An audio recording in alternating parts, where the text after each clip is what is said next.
Compass ধারাবাহিকের আজকের পর্ব।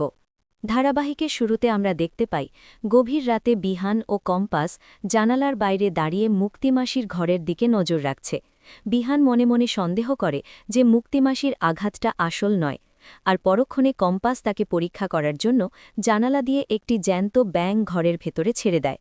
তখনই ব্যাঙটি মুক্তিমাসির গায়ের ওপর লাফাতে শুরু করলে তিনি চমকে উঠে বলেন, উহ মাগো, ও বাবা, মিয়া, আরে কোথায় আছিস তোরা?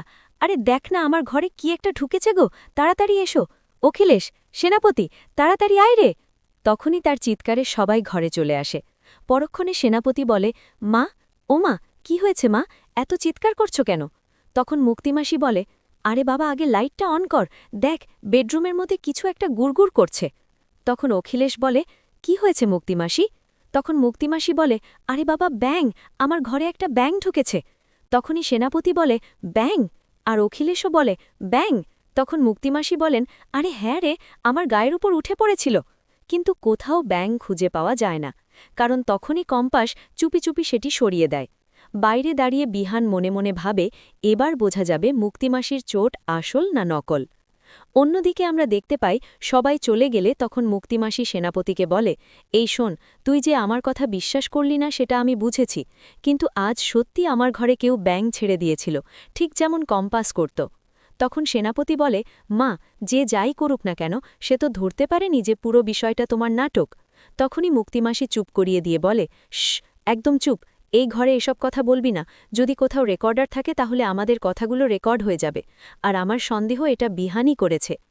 পরবর্তীতে আমরা দেখতে পাই তখন কম্পাসের কাছে ফোন আসে। তখন পুলিশ অফিসার বলে, কম্পাস, একটা ভালো খবর আছে। তখন কম্পাস বলে, জি স্যার, বলুন। তখন পুলিশ অফিসার বলে, শিবচরণ আজ কিছুক্ষণের জন্য জ্ঞান ফিরে পেয়েছিল, খুব তাড়াতাড়ি ওনার বয়ান পাওয়া যাবে। তখন কম্পাস বলে, তাহলে আমি এখনই হাসপাতালে যাব? তখন পুলিশ অফিসার বলে, না, কাল সকালে এসো, আর সাবধানে থেকো, কেউ যেন কিছু বুঝতে না পারে। তখন কম্পাস বলে, ওকে স্যার। এরপর কম্পাস সবটা বিহানকে জানালে তখন বিহান যেতে চাইলেও পরক্ষণে কম্পাস তাকে থামিয়ে দেয়, আর ঠিক হয় কম্পাস ছদ্মবেশে যাবে এবং বিহান বাড়িতে থাকবে। পরের সিনে আমরা দেখতে পাই পরদিন সকালে কম্পাস ছদ্মবেশে হাসপাতালে যায়। তখনই অন্যদিকে মোনা তার মায়ের সঙ্গে আসে। তখন মোনার মা বলে, মোনা, তুই এসব লেবু, লঙ্কা, রসুন ঝোলাচ্ছিস কেন? কম্পাস মারা যাওয়ার পর থেকেই তুই এমন আচরণ করছিস, তোকে আজ ডাক্তার দেখাতে হবে। তখন মোনা বলে, আমি ভয় পাচ্ছি মা, কারণ কম্পাসের মৃত্যুর সঙ্গে আমিও জড়িত। এদিকে আমরা দেখতে পাই তখন মোনা হঠাৎ ছদ্মবেশী কম্পাসকে দেখে ফেলে এবং চিৎকার করে বলে, আমি দেখেছি, ওটা কম্পাস ছিল।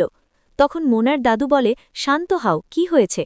তখন মোনা আতঙ্কিত হয়ে বলে, দাদু, আমি কম্পাসকে দেখেছি, ও আমাকে সব জায়গায় তাড়া করছে।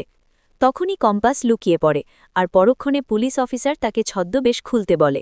তখন কম্পাস দাড়ি গোপ খুলে শিবচরণের কেবিনে ঢোকে।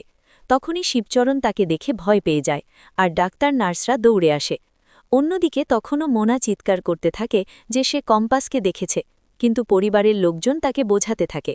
শেষে আমরা দেখতে পাই তখন কম্পাস ফোনে কম্পাসকে বলে, পরিস্থিতি জটিল হয়ে যাচ্ছে এবং শিবচরণের বয়ান পাওয়া খুব জরুরি। তখনই চারপাশে এক ধরনের অনিশ্চয়তা তৈরি হয়, আর রহস্য আরও গভীর হয়ে ওঠে। এই ছিল কম্পাস ধারাবাহিকের আজকের পর্ব। ভিডিওটি ভালো লেগে থাকলে লাইক, কমেন্ট, শেয়ার করবেন, আর পরবর্তী পর্ব সবার আগে পেতে চ্যানেলটি সাবস্ক্রাইব করে রাখুন। ধন্যবাদ।